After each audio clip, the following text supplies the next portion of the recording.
Pinagtibay ngayon ng Pilipinas at Brunei ang pagpapalakas panlalo ng ugnayan ng dalawang bansa at pagtutulungan sa iba't ibang larangan. Ito'y sa pagpupulong sa Malacanang nina Pangulong Aquino at ng bumisitang Sultan ng Brunei na si Haji Hassanal Bolkiah. Tinalakay din ng dalawang leader ang usapin sa West Philippine Sea. Si Rocky Ignacio nag-uulat live mula sa Malacanang. Rocky?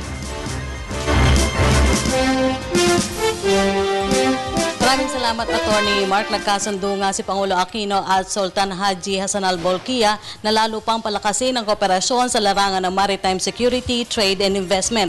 Samantala, formal naman ipinaabot ni Sultan Bolkiah ang kanyang pagkilala sa naging progreso ng Pilipinas simula nang bumisita ito sa bansa noong 2009.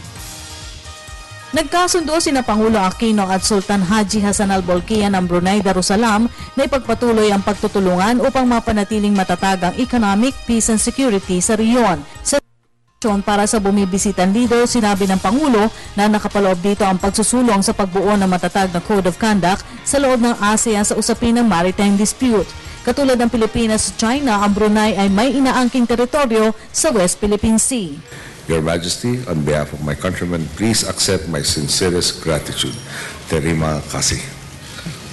Your Majesty, the waters that separate our countries remind us that the same waves lap at our shores. As a brother nation in ASEAN, our country is committed to nurturing our relationship. We commit to enhancing cooperation with Brunei and with all Southeast Asian states, not only through economic and cultural engagements, but also through dialogue for maritime security.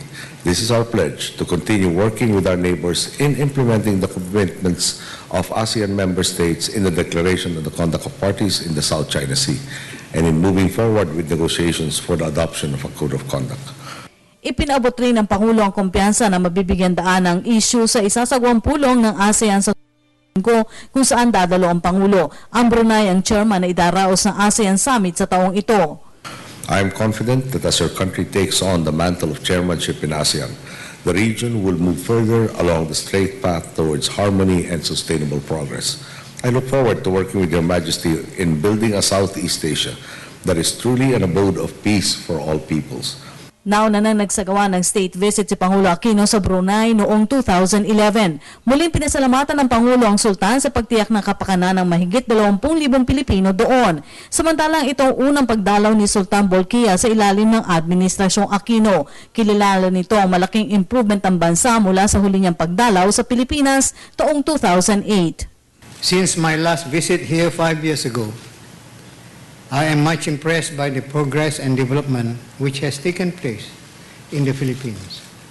Mr. President, I'm happy to reaffirm the long-standing friendship and cooperation that exists between our two countries.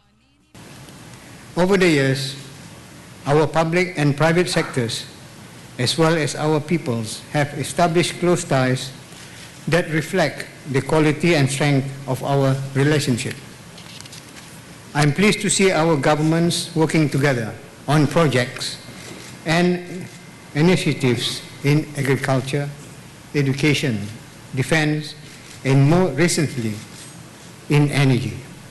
Formal na rin ipinabot nito ang pagkilala sa pagsisikap ng Pangulo na isulong ang kapayapaan sa Mindanao. Ang Brunei ay miyembro ng International Monitoring Team kaugnay na implementasyon ng ceasefire ng gobyerno at MILF. I would like to commend you, Mr. President, for the initiative you have taken to promote peace and reconciliation in the southern Philippines, and I wish to assure you that Brunei will continue to provide assistance in your peacekeeping efforts.